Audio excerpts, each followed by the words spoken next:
പ്രവീൺ അങ്ങനെ പുറത്തായിരിക്കുകയാണ്. പ്രവീണിൻ്റെ പുറത്താകലിൽ അവിടെ പലർക്കും സങ്കടമുണ്ടായിരുന്നു. പ്രത്യേകിച്ച് മസ്താനിയൊക്കെ തന്നെ സങ്കടപ്പെട്ട് കെട്ടിപ്പിടിച്ച് ഒരു വല്ലാത്ത അവസ്ഥയിലായിരുന്നു. അതോടൊപ്പം തന്നെ വൈൽഡ് കാർഡ്സിൽ വന്ന മസ്താനി, അതുപോലെ തന്നെ ലക്ഷ്മി, ഇവരൊക്കെ തന്നെ. പക്ഷേ ഇവരെക്കാട്ടിലും കൂടുതൽ മറ്റൊരു കാര്യമുണ്ടായിരുന്നു. അവിടെ ഒരു ലവ് കോംബോയൊക്കെ ഏകദേശം പരുവപ്പെടുത്തി എടുത്തു വച്ചിരുന്ന അനുമോൾക്ക് പോലും അതൊരു ഞെട്ടലുണ്ടാക്കുന്ന എവിക്ഷനായിരുന്നു. ശരിക്കും പ്രവീൺ എല്ലാവരോടും യാത്ര പറഞ്ഞ് തിരിച്ചിറങ്ങി പോയപ്പോഴത്തേക്കും അനുമോൾ പിറകെ ഓടി വന്നുകൊണ്ട് പ്രവീണിൻ്റെ കൈകൊക്കെ പിടിച്ചുകൊണ്ട് ഒരുമിച്ച് നടന്നു വന്നു. അവസാനം എന്തൊക്കെയോ പറയുന്നുണ്ട്, അത് ക്ലിയറായിട്ട് കേൾപ്പിക്കുന്നില്ല.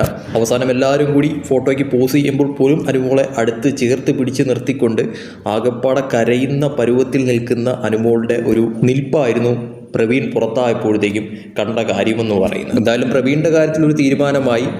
അനുമോൾ പ്രവീൺ പുറത്തായതിൽ വളരെയധികം സങ്കടപ്പെട്ട് നിൽക്കുന്ന ഒരു കാഴ്ചയായിരുന്നു ലൈവിൽ കണ്ട കാര്യമെന്ന് പറയുന്നത്. കൂടുതൽ ലൈവ് അപ്ഡേറ്റ്സുമായിട്ട് വീണ്ടും വരാം.